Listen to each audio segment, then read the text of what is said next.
Oh, hey, welcome back, honors. Where did we leave off on today? Anybody remember? Oh, thank you, Sierra. Right. So we left off today talking about Roman conquest, right? So let's get right back into it. Anyway, by 500 BC, the Romans had extended their power to almost all of the Italian peninsula, and they began to establish these colonies, right? Well, it could have stopped there. Because remember, the Romans never intended to get as big and bad as they were. They never intended for the empire. They really never had much of a reason to. But by 272, all of the Italian peninsula was underneath Roman control, and there began to be this huge rivalry between two areas, Rome and the city-state of Carthage, right? Now, this is a city-state in northern Africa, and it was founded by the Phoenicians. Some of y'all are like, wait a minute, but the Phoenicians never settled anywhere. You're right, they didn't. But it was a trade city established by the Phoenicians where they would actually dock their boats from time to time, and northern Africans began to settle there, okay? Now, these people are called Carthaginians. So, it was a city-state founded in northern Africa, founded by the Phoenicians. These wars are going to be fought between Rome and Carthage over who had control of the Mediterranean Sea in the west. Because think about this real quick. The industrialized Western, not the industrialized, but the Western world existed completely around the Mediterranean Sea, right? When we had that the first flip, right? When we talked about the characteristics of Western civilization, Western civs are always usually focused on the areas around the Mediterranean, right? And here's the crazy thing, and I want you to think about this for a second. Had these wars gone another way, what if we weren't talking about Rome anymore? What if we were talking about the glory that was Carthage, right? So anyway, if you check this out, though, check it out. You've got Rome right over here in Italy, and then you've got this large amount of red right here. All that red, that's Carthage. So the Romans were a little intimidated by this. Now, what area in this space do you think was the first Punic War started over? I'll give you a hint. Excuse me. The Greeks settled there. It's an island. The city-state of Syracuse was also on it. Whoa, calm down, Claire. Good job, right? The island of Sicily, okay? It was right on the island of Sicily. I know I heard you too, Zach. I got you. Don't worry. Zach's a smart kid too. Now, what's going to happen, though, is Carthage begins to try and take over Sicily to use it as a trade port. But the problem is that the Romans feel like, whoa, this is our area too. And it's where the Roman navy is established. So, Rome and Carthage fought 3 wars between 264 and 146 BC. Now, in the first war, I'm not going too far into it, but here's the thing. Rome won. A lot of people are going to tell you, well, no one really won because nothing was really gained. But you know what? Fledgling Rome used its navy to actually hold off an invasion by a much larger city-state. So I'm going to go ahead and say that Rome got to stay on Sicily along with Carthage, so it's not a tie. Nobody likes ties, so I say Rome won. All right, so other people are going to tell you, there was no clear winner, but personally, I think Rome won. Now, the second war is going to be when they were threatened by a guy named Hannibal. Now, let's talk about Hannibal real quick.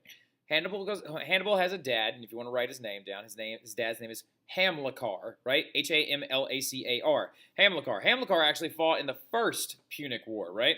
Fought in the first Punic War against the Romans, and following the non-gaining of territory by the Carthaginians, Hamilcar hated Rome. So he had this son, his protege, right?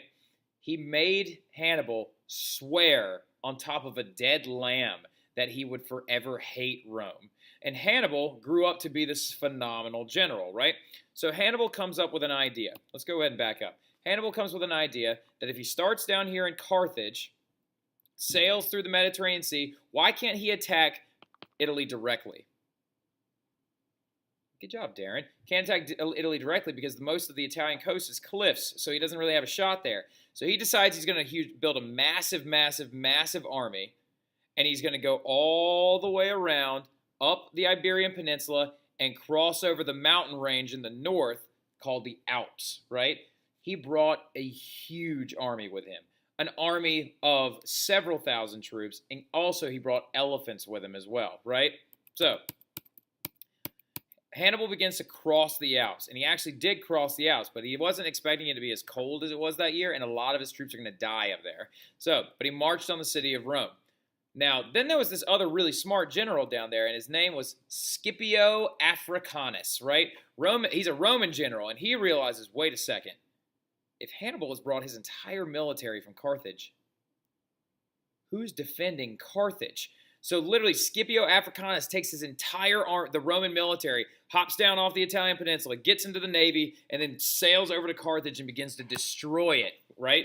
Word gets back to Hannibal that his Carthage is being destroyed, so Hannibal has to turn all the way around and come back to try and save his city-state. So Rome is actually going to win that war as well.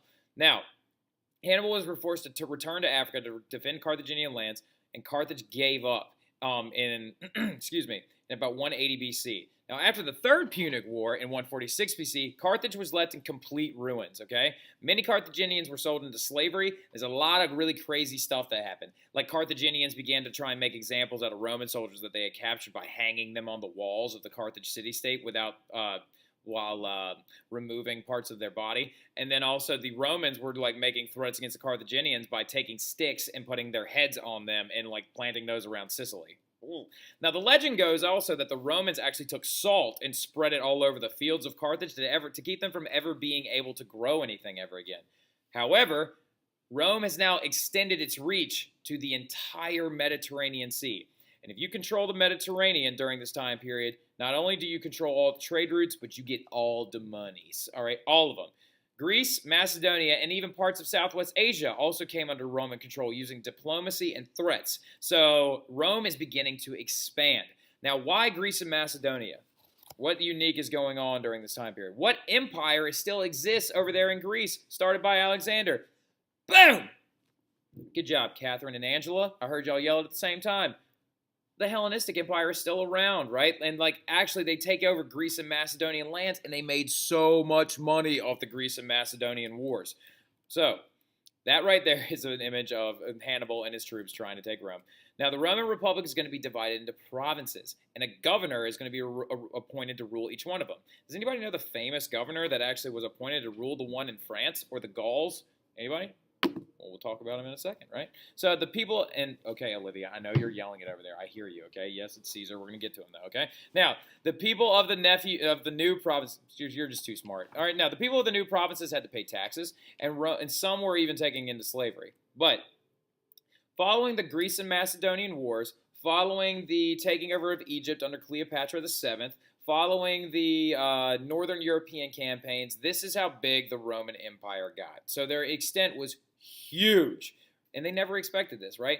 But there was a governor for each province. The people that gave them the most trouble throughout our history are all these people up here in the north, the Germanics, right? Because they're nutbags. Now, we'll talk about them, though, when we get to the fall of Rome.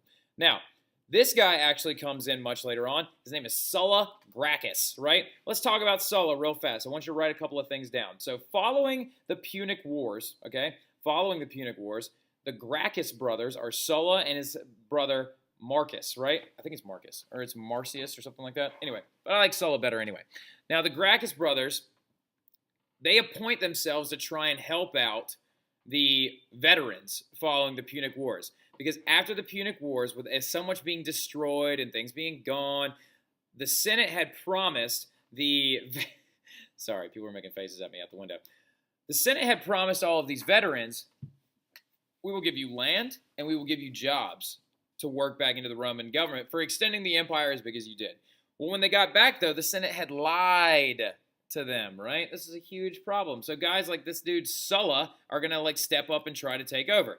Now, this is going to result in a huge, and that was the Gracchus brothers, Gracchus, Gracchus brothers, right? Now, anyway, he's the first dictator of Rome because a civil war breaks out between the military and the government, right? So the military and the government go to war with each other.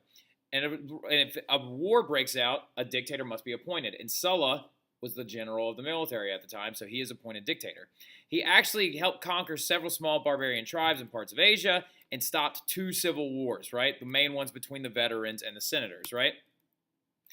Here's the awesome part about him, though, is he actually did everything right. And after 9 years of war, 6 months later, he steps down, gives power back to the Roman Republic, right? Now, this is going to lead to a lot of other problems, though. And it's going to lead to this thing called the triumvirate, and we're going to get to that in a second. But in 59 BC, following these different wars and under Sulla's reign, Julius Caesar was elected as a consul, right?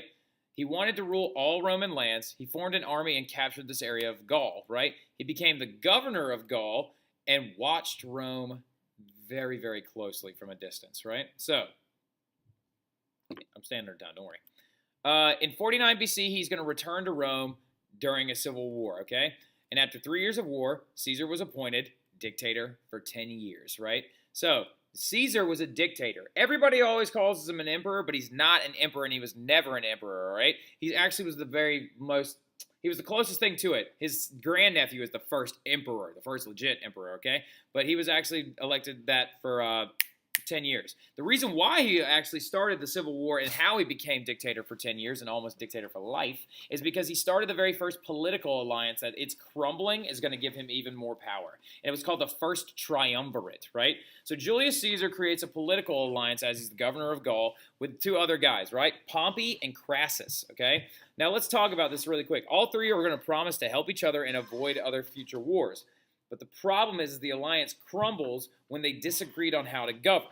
So Crassus dies early on, right? Crassus dies a tragic death, and he's dead. So now there's just two guys in this triumvirate, which doesn't make any sense because tri means three.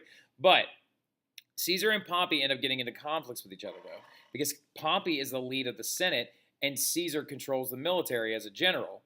So literally, when they refuse to make Caesar dictator and give him more power, he takes the entire military onto the other side of the Tiber River, and he's like, you want to come take it?